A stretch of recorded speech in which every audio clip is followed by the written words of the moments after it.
I met Jerry at a party, just out of the blue. I didn't think he was the coolest guy in the world or anything.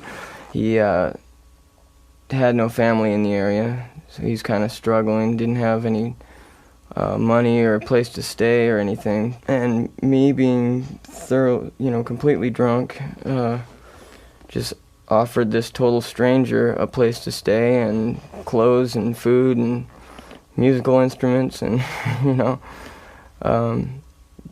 the next, I think 2 days later, he moved his stuff up into the rehearsal room that I was working to, and he got himself a little 4-track and kind of started out there writing and jamming with some people. He was playing with some guys that I thought just weren't up to par with the music he was writing. And I remember meeting Mike and Sean, prior to that. Mike Starr, by the way, was wearing a bathrobe, cowboy boots, and a cowboy hat on a Honda motorcycle. So I just, I don't know why, but those two guys popped into mind. It was about 2 years later when the whole thing with Jerry was happening. And, I remember that they were really cocky and overly confident, and I said, why don't you give these guys a try, It clicked right away, and so we kind of did a trade-off thing. Jerry played guitar in my band, and I sang for his band. And after a while, that wasn't working. The guys wanted a commitment, so they auditioned singers, and that pissed me off, so I quit my band and joined this one. It comes super easy, but it doesn't come easily if I sit down and try and write. But if I go to the studio when the music's done and I just have the producers set up a microphone in the engineering room and set up an open track and show me what buttons to push to record, I go in, I go in the engineering room myself, going alone, and just kind of toy around with the song for a few minutes and figure out a melody line. And once I figured that out, I just pick something out of my head, the first thing that pops in, and then I write a verse and a chorus, and I'll record those and have the band come in and listen to them. If they like the direction I'm going, then I do the rest of it.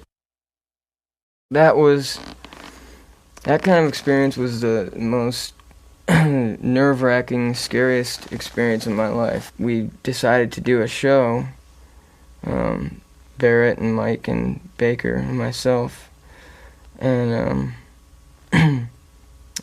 Mike came over to my house, and I was in bed, and he came in and woke me up and said, "You want to play a show in 3 days with these guys?" And I said, "Yeah, sure. When are we going to practice?" And he said, "Well, we'll practice the night before." So we went down and we came up with 2 or 3 songs, which the next day nobody remembered a riff or a lyric or anything.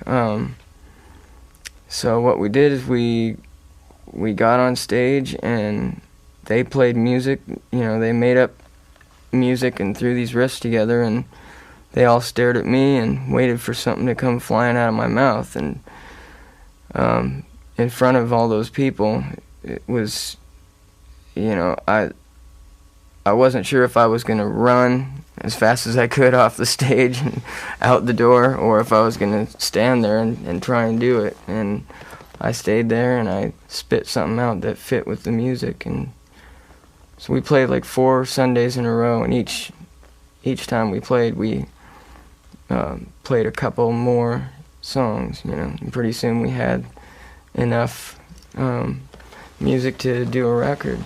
I was more satisfied with the Mad Season record than any other recordings I'd done. I wasn't burned out on any of the songs, so that's the way we kind of chose to do the Alice record. We've matured a lot musically and as people. Back then we were kind of like a gang, all for one, and one for all, and one for the group. And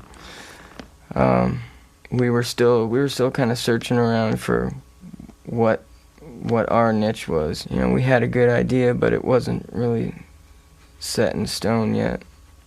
And I think now, with this record, it was basically, there wasn't really much worry as far as can we make a good record. There was more worry as far as, with all that we've been through personally and business-wise and press-wise, can we make a record that we're happy with? And we went in with that attitude, and I think we had fun every day that we jammed and recorded. It really brought us closer together as people and friends again. I know that the guys in this band would do anything for me, and I'd do the same for them. I know that I can trust them, and I think now they know that they can trust me. We've laid everything on the table, and no matter what we're doing, no matter what is accepted, between the four of us, we just kind of decided that, we've all grown into our individual lives, and sometimes things we do don't agree with the other's individual life, but what we do now is we leave that at home and we accept it and concentrate on working.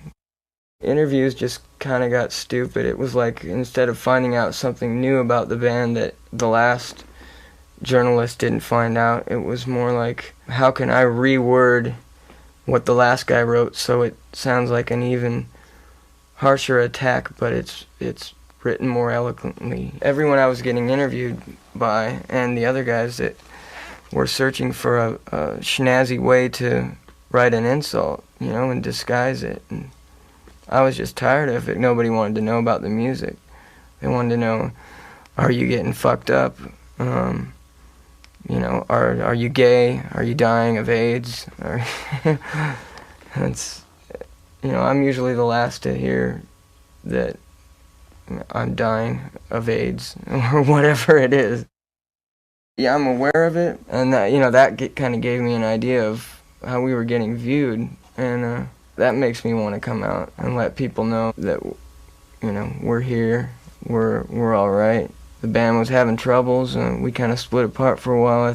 I guess people the same people who put you on the pedestal are just dying to fucking tear you down and write about it first, and that wasn't happening with me. The guy who's supposed to fall down and be at death's bed and, I don't know, doing whatever people wanted to think I was doing, that guy was, making records and getting his artwork into gallery shows. I was doing what people didn't expect. I was working, and if people wanted to interview me or talk to me, I want to tell them, that's what I'm doing.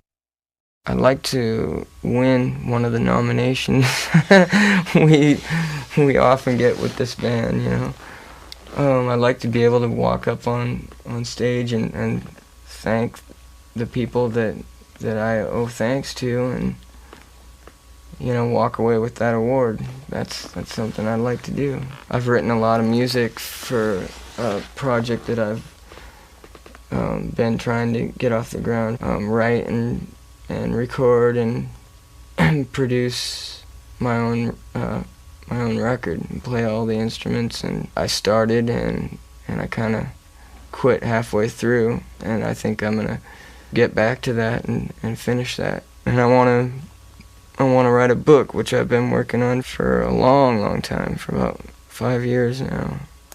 I want to put that together and make that a reality. For right now, that's it.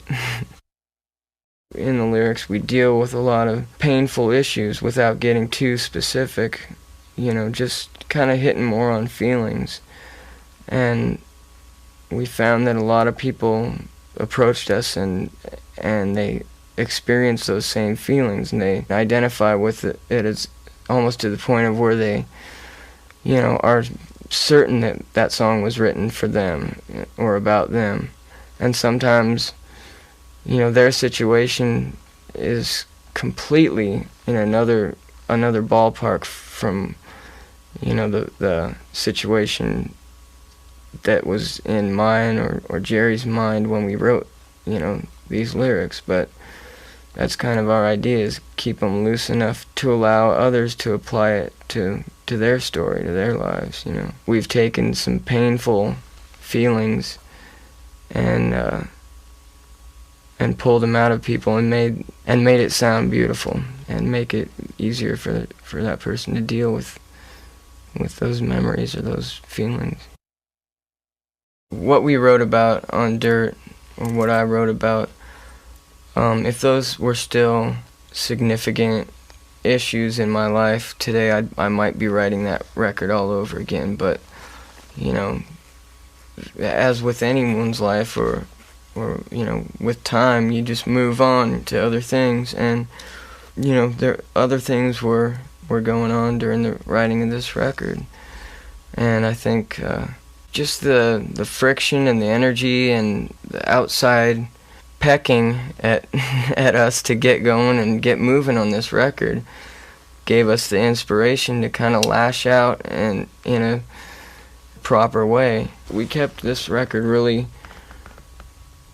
close to home, really close to the time and the experiences and what we were feeling, you know. We made the record in 4 months, and I think all those songs were just kind of a whirlwind of emotions that happened during the making of that record, you know.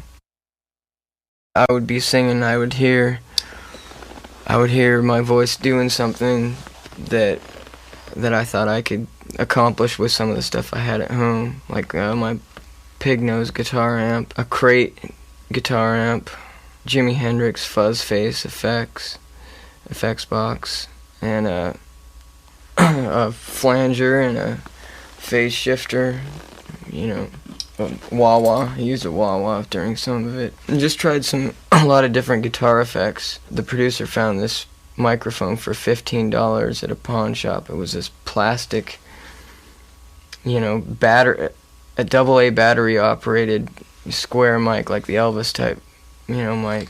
And it was totally distorted, sounded like an AM radio thing, and you couldn't sing too loud in it because it just sounded like it was gonna blow. If you'd stand way back from that and hook that into the fuzz face and, you know, take all the low end out and crank the mid range and the tone treble all the way up, and, you know, do some doubling effects with that, you know. I just wanted to just make it more interesting. I've kind of like denied myself doing that just because other people were doing it, and I just figured I'd wait till they weren't and I could do it.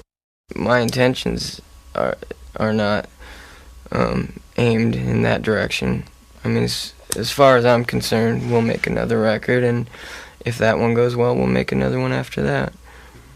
You know, if we start putting out shitty records, I say, let's do something else. But as long as we're putting out records that we like and other people like, you know, I see no reason to stop making records, you know.